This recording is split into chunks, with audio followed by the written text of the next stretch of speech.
गांव के किनारे एक पुराना मकान था जिसमें नीलम और उसका पति राघव रहते थे। नीलम खूबसूरत थी, लेकिन उसका मन लालच और धोखे से भरा था। राघव मेहनत करके घर चलाता था, लेकिन नीलम का किसी और आदमी, विक्रम, से चुपके चुपके संबंध था। एक रात नीलम ने विक्रम के साथ मिलकर राघव को रास्ते से हटाने का फैसला किया। जैसे ही राघव सोने के लिए कमरे में आया, नीलम ने उसे पानी में धीमा झरमिलाकर पिला दिया। राघव तड़प तड़प कर मर गया। लोगों को बताया गया कि राघव की मौत हार्ट अटैक से हुई है। अंतिम संस्कार हो गया और नीलम विक्रम के साथ रहने लगी। लेकिन कुछ ही दिनों में अजीब घटनाएं शुरू हो गईं। रात में कमरे में बर्तन अपने आप बजने लगते। आईने में परछाई नीलम की नहीं, बल्कि राघव की दिखती।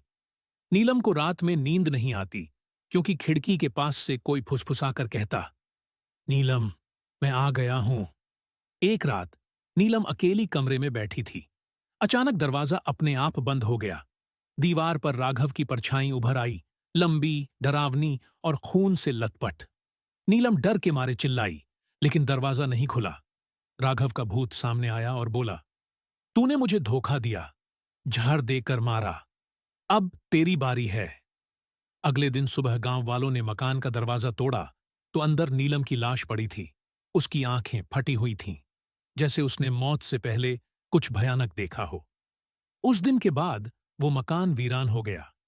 लोग कहते हैं, रात में वहां से अब भी राघव की डरावनी हंसी और नीलम की चीख सुनाई देती है।